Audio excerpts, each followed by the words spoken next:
ওবা তিহন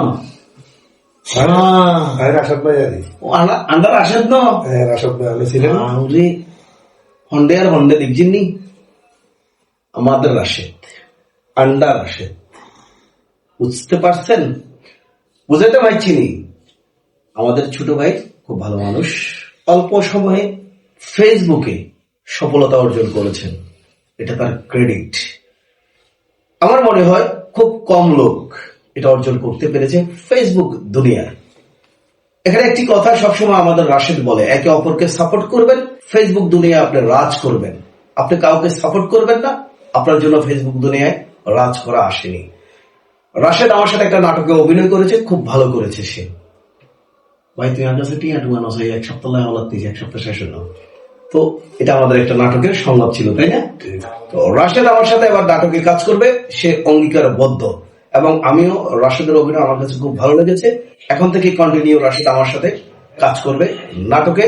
আপনারা রাশেদ আমার জন্য দোয়া করবেন এবং দুইজনের সাপোর্ট করিয়েন, কারণ দুইজনের যদি সাপোর্ট করেন দুইজনেরই কমেডি অভিনয়গুলো আপনারা দেখতে পাবেন।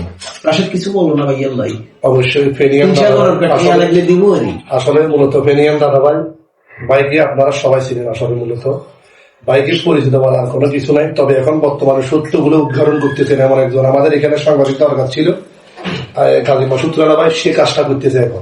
এখন হকের পক্ষে এখন মানুষ কথা বলে না, মানুষ টাকার কাছে বিক্রি হয়ে যায়। আপনি যখন হকের পক্ষে থাকবেন সবাই আপনার শত্রু হয়ে যাবে। নো টেনশন, আপনি সত্যের পক্ষে থাকবেন। এটা আমার রাসূল আকরাম সাল্লাল্লাহু আলাইহি ওয়াসাল্লামের আদর্শ। আমার রাসূল আকরাম সাল্লাল্লাহু আলাইহি ওয়াসাল্লাম বলেছেন, তোমরা সবসময় হকের পক্ষে থাকবে, সত্যের পক্ষে থাকবে। যতই বিপদ আসুক না কেন আল্লাহ তাকে হেফাজত করবে। আর সবাইকে আমি আকুল আবেদন করে বলতেছি, ভাইয়ের অভিনয় করার দক্ষতা এত অসাধারণ, আর উপস্থাপনা আপনারা যদি না দেখেন, কল্পনা মার্জিত ভাষায়, অলঙ্কারপূর্ণ ভাষায় তিনি এমন ভাবে উপস্থাপন করেন, আমি তার প্রেমে আপ্লুত হয়ে গেলাম। এই জন্য সবাইকে আমি আকুল আবেদন জানাচ্ছি, তার ফেনিয়ান দাদা ভাই এই পেজটাকে আপনারা ফেরিদ দাদা ভাই এই পেজটাকে ফলো দিবেন আর সাপোর্ট করবেন। সাপোর্ট কি ভাই, উনি একটা লাইক একটা কমেন্ট চাচ্ছে আপনার কাছে, এতটুকু চাওয়া সাপোর্ট। আপনার কোনো অর্থ সম্পদ কিছু চাচ্ছে না ভাই। একটা লোক ফেসবুকে কিছু একটা করার সিদ্ধান্ত নিয়েছে ভাই, ডলার ইনকাম করার জন্য। একটা লোক ভাই ফেসবুকে যদি গাইডলাইন মেনে যদি কাজ করেন, ইনশাল্লাহ এখানে আপনার কিছু একটা রয়েছে ভাই।